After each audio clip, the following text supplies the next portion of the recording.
Assalamualaikum warahmatullahi wabarakatuh. Innal hamdalillah nahmaduhu wa nasta'inuhu wa nastaghfiruh wa na'udzu billahi min syururi anfusina wa min sayyiati a'malina. May yahdihillahu fala mudhillalah wa may yudhlilhu fala hadiyalah. Asyhadu an la ilaha illallah wa asyhadu anna Muhammadan abduhu wa rasuluh la nabiyya ba'da amma ba'. Baiklah, yang terhormat dosen pengampu Ade Ariandi Saputra, saya Wahyu Maharum akan menjelaskan PPT yang berjudul Konstitusi. Konstitusi terbagi kepada 4 aspek. Yang pertama, pengertian negara. Kedua, pengertian konstitusi. Yang ketiga, UUD 1945 sebagai konstitusi. Yang keempat, sistem ketatanegaraan Indonesia. Pengertian negara. Pengertian negara terbagi 4. Yang pertama, secara historis, yaitu senantiasa berkembang sesuai dengan kondisi masyarakat pada saat itu. Yang kedua, menurut Roger H., yaitu sebagai alat-alat agensi atau wewenang yang mengatur persoalan-persoalan bersama atas nama masyarakat. Yang ketiga, menurut Niccolo, yaitu suatu negara harus memiliki seorang pemimpin negara atau raja. Pengertian negara secara kesimpulannya yaitu kesatuan sosial yang diatur secara konstitusional untuk mewujudkan kepentingan bersama. Pengertian konstitusi.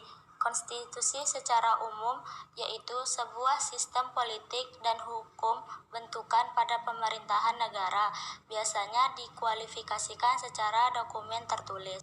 Konstitusi secara luas yaitu keseluruhan peraturan baik tertulis maupun tidak tertulis yang mengatur secara mengikat mengenai cara penyelenggaraan suatu pemerintahan.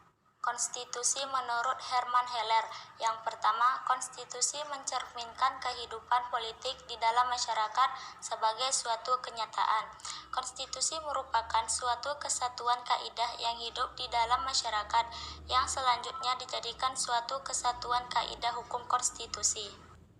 Undang-Undang Dasar 1945 sebagai Konstitusi Negara Indonesia.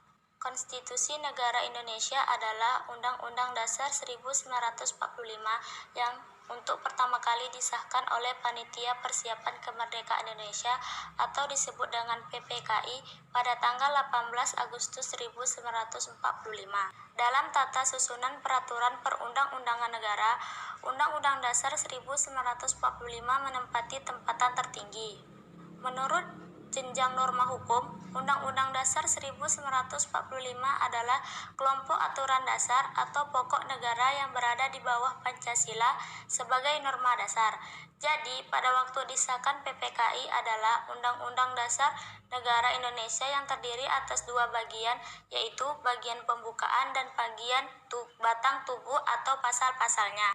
Undang-Undang Dasar 1945 sebagai konstitusi atau hukum dasar negara Republik Indonesia juga harus mampu menyesuaikan dengan perkembangan dan tuntutan. Untuk itu perlu dilakukan perubahan terhadap Undang-Undang Dasar yang sejak merdeka sampai masa pemerintahan Presiden Soeharto belum pernah dilakukan perubahan.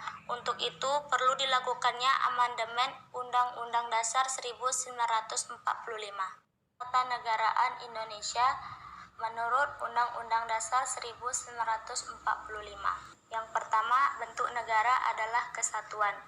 UUD 1945 menetapkan bahwa bentuk susunan negara Indonesia adalah kesatuan, bukan serikat atau federal.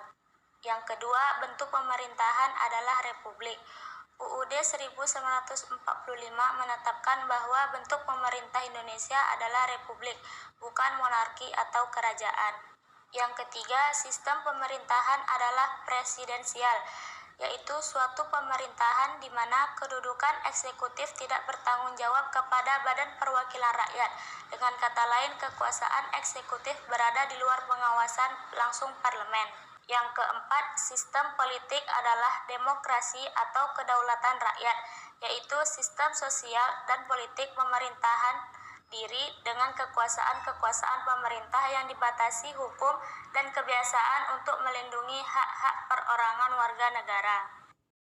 Berdasarkan pembahasan di atas, konstitusi dapat disimpulkan dalam arti sempit sebagai hukum dasar yang tertulis dan tidak tertulis atau undang-undang dasar. Dalam arti luas, sebagai hukum dasar yang tertulis atau undang-undang dasar dan hukum dasar yang tidak tertulis atau konvensi. Berawal dari janji Jepang untuk memberikan kemerdekaan bagi bangsa Indonesia di kemudian hari, akan tetapi janji hanyalah janji, dan penjajah tetaplah penjajah yang selalu ingin menguasai negara Indonesia. Adanya pembagian wewenang dan cara bekerja, berbagai lembaga kenegaraan serta perlindungan hak asasi manusia, masyarakat Indonesia terasa lebih terlindungi dengan hal itulah perkembangan konstitusi di Indonesia.